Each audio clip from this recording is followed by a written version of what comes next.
పశ్చిమాసియాలో కీలక పరిణామం చోటు చేసుకుంది. హర్ముజ్ జలసంధిని పూర్తిగా తెరిచినట్టు ఇరాన్ ప్రకటించింది. అన్ని వాణిజ్య నౌకల రాకపోకలకు అనుమతించనున్నట్లు ఇరాన్ విదేశాంగ మంత్రి అబ్బాస్ అరాక్చి వెల్లడించారు. లెబనాన్తో ఇజ్రాయెల్ కాల్పుల విరమణ ఒప్పందం కుదుర్చుకున్న నేపథ్యంలో ఇరాన్ నుంచి ఈ ప్రకటన వెలువడింది. కాల్పుల విరమణ ఒప్పందం అమల్లో ఉన్నంత వరకు హర్ముజ్ జలసంధి తెరిచే ఉంటుందని పేర్కొన్నారు. ఈ మేరకు ఆయన ఎక్స్ లో పోస్ట్ చేశారు.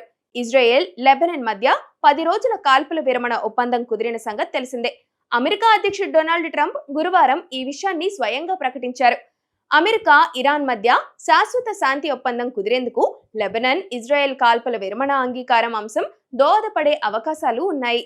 మరోవైపు హర్ముజ్ జలసంధిని పూర్తిగా తెరుస్తున్నట్టు ఇరాన్ ప్రకటించిందని అమెరికా అధ్యక్షుడు డొనాల్డ్ ట్రంప్ కూడా తన ట్రూత్ సోషల్ ఖాతాలో పేర్కొన్నారు. దీంతో పూర్తి స్థాయిలో నౌకల రాకపోకలు కొనసాగుతాయని తెలిపారు. ఇరాన్ ప్రకటనతో అంతర్జాతీయంగా ముడి చమురు ధరలు ఒక్కసారిగా పతనమయ్యాయి.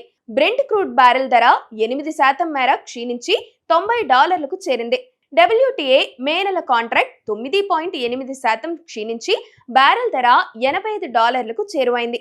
పశ్చిమాసియాలో ఉద్రిక్తతల నేపథ్యంలో ఈ మధ్య కాలంలో బ్రెంట్ క్రూడ్ బ్యారెల్ ధర $100 పైనే ట్రేడ్ అవుతూ వచ్చింది. క్రూడ్ ఆయిల్ తగ్గుముఖం పట్టడం వల్ల దిగుమతులపై ఆధారపడే భారత్ వంటి దేశాలకు మేలు చేకూరుతుంది.